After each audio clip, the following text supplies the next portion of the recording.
नमस्कार, मैं हूं अखिलेश आनंद और पेश है आपके सामने घंटी बजाओ का यह खास हिस्सा। आज हम बात महाराष्ट्र गुजरात की ही नहीं बल्कि करने वाले हैं इन दोनों राज्यों की जड़ों से पैदा हुए एक राष्ट्रीय विवाद की पड़ताल। देश की आजादी में किसका है सबसे बड़ा योगदान, महात्मा गांधी का या फिर विनायक दामोदर सावरकर का? आजादी के इस अमृत महोत्सव वाले साल में स्वतंत्रता दिवस से 26 दिन पहले यह विवाद पैदा हो गया है। गांधी स्मृति की एक पत्रिका अंतिम जन में सावरकर पर विशेष अंक को लेकर इस पर महात्मा गांधी का परिवार तो सवाल उठा ही रहा है, कांग्रेस भी सरकार पर हमला बोल रही है। लेकिन यहां यह गौर करना अहम है कि सावरकर के बारे में आज की मौजूदा सरकार क्या सोचती है।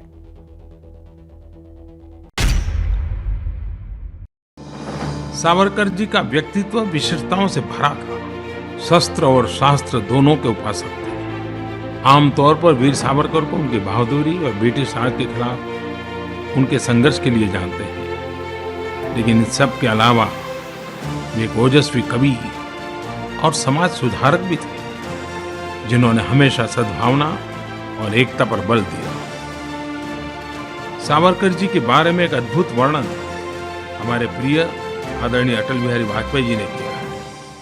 अटल जी ने कहा था, सावरकर माने तेज, सावरकर माने त्याग, सावरकर माने तप, सावरकर माने तत्व, सावरकर माने तर्क, सावरकर माने तारुण्य, सावरकर माने तीर, सावरकर माने तलवार, सावरकर माने तिलमिलाहट। इतना सटीक चित्रण किया था अटल जी ने।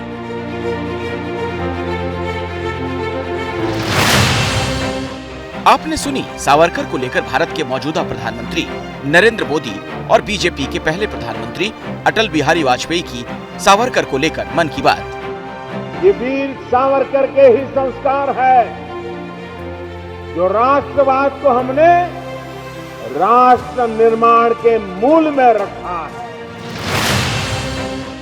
प्रधानमंत्री मोदी सावरकर की आराधना करते हैं, ठीक वैसे ही जैसे कि वो महात्मा गांधी के साथ अपनी श्रद्धा रखते हैं। महात्मा गांधी जी कहते थे कि उनका जीवन ही उनका संदेश है। गांधी जी ने कभी अपने जीवन से प्रभाव पैदा करने का प्रयास नहीं किया, लेकिन उनका जीवन ही प्रेरणा का कारण बन गया। प्रधानमंत्री मोदी के रहते हुए गांधी बनाम सावरकर का विवाद पहली बार पैदा नहीं हुआ। हकीकत तो यह है कि यह विवाद सालों से चलता आ रहा है।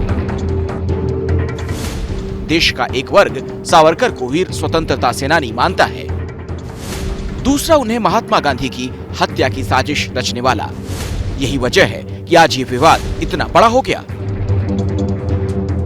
ये जो हम देख रहे हैं आज GSDS के प्रकाशन में सावरकर के बारे में का महिमा मंडन, वो इसीलिए हो रहा है कि अब की सरकार जो है वो ये करवाना चाहती है और सरकार का नियंत्रण है उस संस्था के ऊपर। ताज्जुब की बात यह है कि जो आदमी बापू की खून की साजिश में शामिल था, अक्यूज था, और जो सिर्फ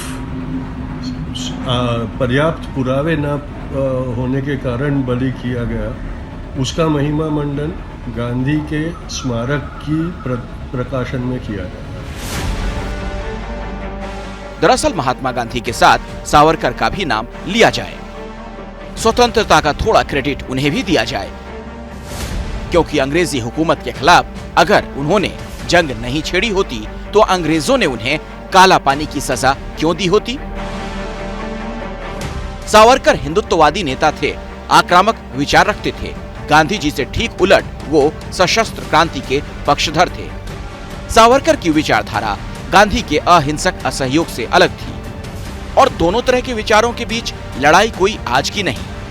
यही वजह है कि आज गांधी स्मृति की किताब में सावरकर को लेकर लेख छपने के बाद गांधी बनाम सावरकर की मोर्चेबंदी हो गई है। मूलतः कांग्रेस इस भारत की सत्य सनातन संस्कृति को और सही मायने में देश के लिए जिन्होंने बहुत अच्छे प्रयास किए उनको नाम ही नहीं लिखना चाहती है, उनको मिटा देना चाहती है। वहाँ गांधी पूरे आंदोलन को संचालित किया। गांधी तो एक ऐसा नेतृत्व है कि पूरे विश्व में पूजा जाता है। तो इसलिए मैं सावरकर जी के खिलाफ कुछ नहीं बोल रहा हूँ। मैं ये कह रहा हूँ कि ये तुलना ही गलत है। जो लोग कर रहे हैं शायद सावरकर जी भी उस तुलना को पसंद नहीं करते। गांधी स्मृति संस्थान की एक पत्रिका है अंतिम जन, जिसका विशेष संस्करण प्रकाशित हुआ तो पत्रिका के प्रस्तावना में लिखा गया, ये देखकर दुख होता है जिन लोगों ने एक दिन जेल नहीं काटी, यातनाएं नहीं सही, देश समाज के लिए कुछ कार्य नहीं किया, वो सावरकर जैसे देशभक्त बलिदानी की आलोचना करते हैं, जबकि सावरकर का इतिहास में स्थान और स्वतंत्रता आंदोलन में उनका सम्मान महात्मा गांधी से कम नहीं है। आज गांधी स्मृति ने जो भी बुक निकाली है उसमें सारी बातें बिल्कुल सही हैं और देश अब उसको जान रहा है। कांग्रेस माने न माने, पूरा देश जान रहा है वीर सावरकर जी कौन थे। वीर सावरकर जी की थॉट को आज देश अपनाया हुआ है। यानी सावरकर को महात्मा गांधी के बराबर लाकर खड़ा कर दिया। ये प्रस्तावना लिखी है पत्रिका के संरक्षक बीजेपी के कद्दावर नेता विजय गोयल ने। अब बात आप समझ गए होंगे, लेकिन ये बात कांग्रेस को चुभ गई। उसने बीजेपी के खिलाफ मोर्चा खोल दिया। भारतीय जनता पार्टी हो, उन्हें गुजरात की शरण में जाना चाहिए और महात्मा गांधी को पढ़ना चाहिए, उनका अध्ययन करना चाहिए, सरदार पटेल का अध्ययन करना चाहिए। कुछ तथ्य उन्हें मिलेंगे।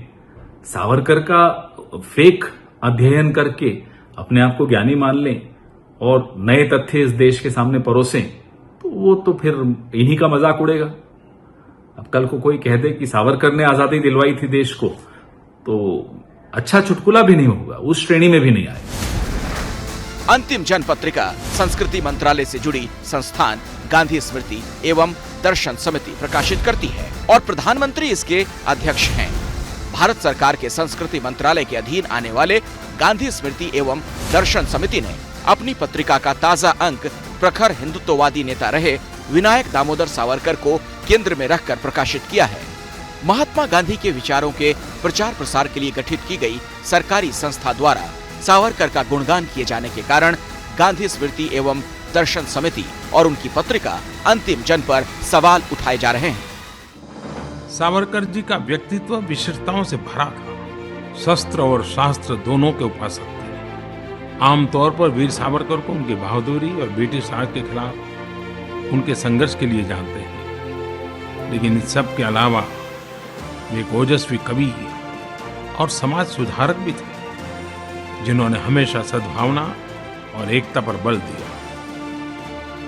सावरकर जी के बारे में एक अद्भुत वर्णन हमारे प्रिय आदरणीय अटल बिहारी वाजपेयी जी ने किया।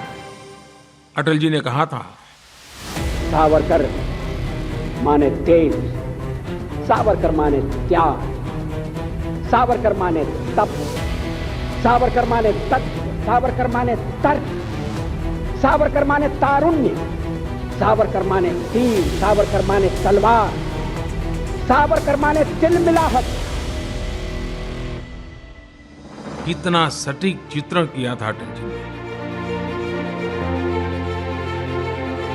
ये वीर सावरकर के ही संस्कार है जो राष्ट्रवाद को हमने राष्ट्र निर्माण के मूल में रखा है। असली शिवसेना किसकी, असली शिवसैनिक कौन? महाराष्ट्र में मौजूद इस राजनीतिक दुविधा का एक बेहद अहम सिरा दिल्ली में एक्टिव हो गया। शिंदे की अगुवाई में शिवसेना के 12 सांसदों ने लोकसभा स्पीकर से मिलकर अपने गुट का अलग फ्लोर लीडर नियुक्त करने की मांग की। मिलाजुलाकर ठाकरे परिवार के लिए ये बहुत बड़ा झटका है। दिल्ली हवाई अड्डे पर उतरते एकनाथ शिंदे के कदमों की आहट मुंबई में मौजूद मातोश्री की दहलीज तक सुनाई दे रही होगी।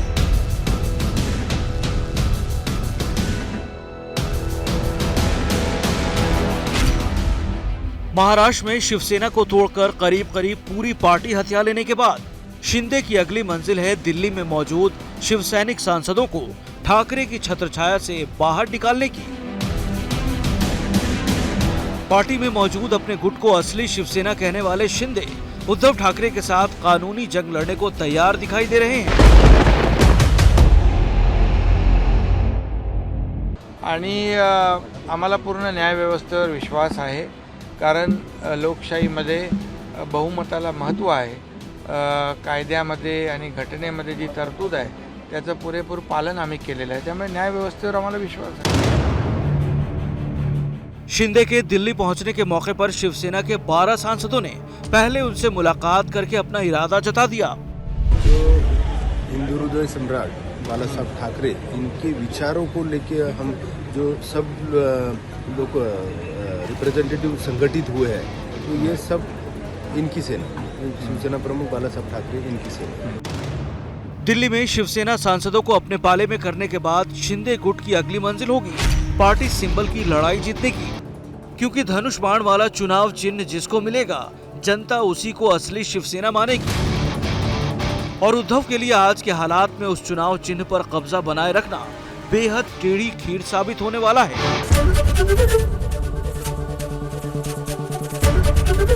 एबीपी न्यूज आपको रखे आगे.